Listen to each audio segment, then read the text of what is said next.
Hello students, आज हम एक बहुत ही महत्वपूर्ण क्वेश्चन जो है वो करने वाले हैं जो है भारतीय पुनर्जागरण के ऊपर कि भारतीय पुनर्जागरण कब हुआ और किसने किया और कौन से ऐसे विचारक हैं जिनका इसमें बहुत ही महत्वपूर्ण योगदान रहा है।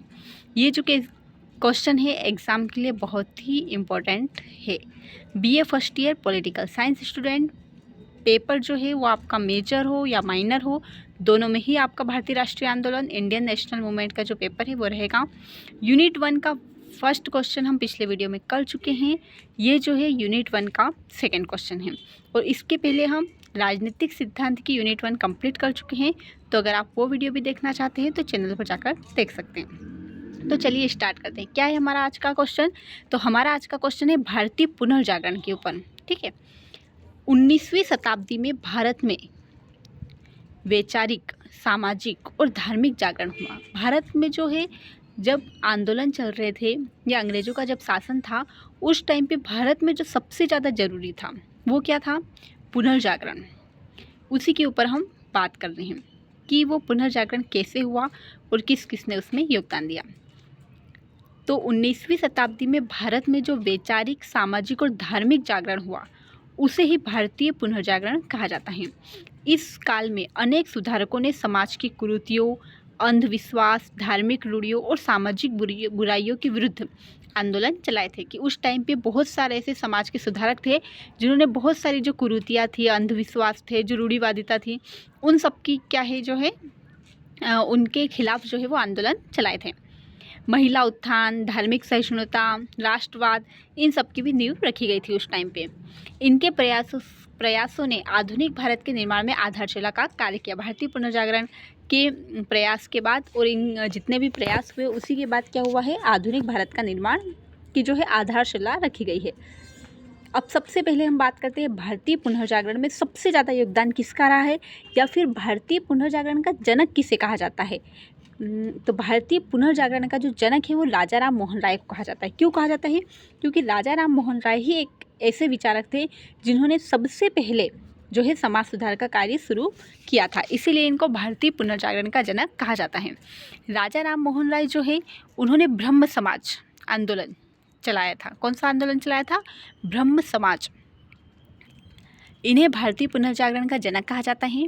अब इन्होंने कौन कौन से कार्य किए थे समाज के लिए? कौन कौन से कार्य किए? तो सबसे पहला इनका कार्य था सती प्रथा का अंत किया था इन्होंने। तो सती प्रथा का उन्मूलन 1829 में ये कानून बनवाया था। महिला शिक्षा, विधवा विवाह और समानता का समर्थन। धार्मिक सुधार हेतु 1828 में ब्रह्म समाज की स्थापना की, जिसमें मूर्ति पूजा, जाति भेद और अंधविश्वास का विरोध किया गया। महत्व की अगर बात करें तो भारतीय समाज को तर्क, विज्ञान और आधुनिक सोच में जोड़ने में अग्रणी भूमिका जो है वो राजा राम मोहन राय ने निभाई थी। तो राजा राम मोहन राय का बहुत ही बड़ा योगदान है किसमें? भारतीय पुनर्जागरण में।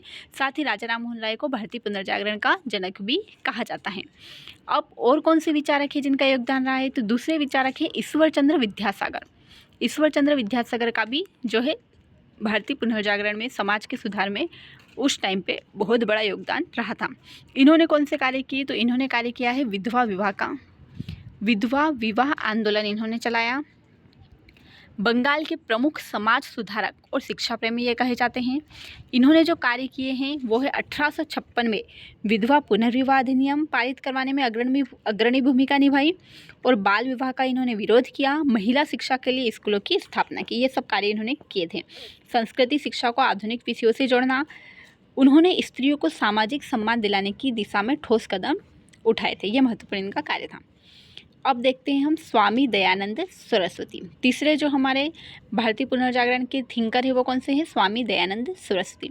स्वामी दयानंद सरस्वती ने क्या किया था? तो इन्होंने आर्य समाज आंदोलन चलाया था या आर्य समाज की स्थापना की थी।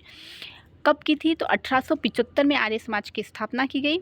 इनका एक नारा था वेदों की ओर लौटो। स्वामी दयानंद सरस्वती ने एक नारा दिया था कि वेदों की ओर लौटो, जिसमें मूर्ति पूजा, जातिवाद, बाल विवाह, छुआछूत का विरोध, शिक्षा के प्रसार के लिए गुरुकुल प्रणाली और राष्ट्रीय शिक्षा संस्थाओं की स्थापना, ये सारे कार्य इन्होंने किए थे। धार्मिक शुद्धिकरण के साथ साथ राष्ट्रवाद की चेतना भी लोगों के मन में जगाई थी। और कौन से थिंकर है? तो और थिंकर है रामकृष्ण परमहंस और स्वामी विवेकानंद। स्वामी विवेकानंद के जो गुरु हैं वही है रामकृष्ण परमहंस। अब रामकृष्ण परमहंस और स्वामी विवेकानंद ने एक मिशन की स्थापना की थी, उसका नाम था रामकृष्ण मिशन। रामकृष्ण परमहंस ने सभी धर्मों की एकता और ईश्वर के अनेक रूपों को स्वीकारने का संदेश दिया था। स्वामी विवेकानंद ने 1897 में रामकृष्ण मिशन की स्थापना की थी। इनके जो कार्य थे वो शिक्षा, स्वास्थ्य, सेवा और आध्यात्मिक उत्थान के कार्य थे। युवाओं को आत्मविश्वास, स्वामी विवेकानंद जो है उन्होंने युवाओं के लिए जो है बहुत कार्य किए, उनके मन में आत्मविश्वास, उनको मोटिवेट करने का जो है वो कार्य किया था। तो युवाओं को आत्मविश्वास, परिश्रम और राष्ट्रभक्ति के लिए प्रेरित किया था। पश्चिमी जगत में भारतीय संस्कृति और वेदांत दर्शन का प्रचार प्रसार किया था। जैसे कि आपने सीखा होगा कि शिकागो का जो सम्मेलन हुआ था उसमें स्वामी विवेकानंद जो है वो गए थे, तो उन्होंने पश्चिमी जगत में जो है वो भारतीय संस्कृति और वेदांत दर्शन का प्रचार प्रसार किया था। और बात करते हैं सर सैयद अहमद खान, इनका क्या योगदान है? तो इन्होंने अलीगढ़ आंदोलन की स्थापना की थी। मुस्लिम समाज में आधुनिक शिक्षा के प्रसार के अग्रदूत थे।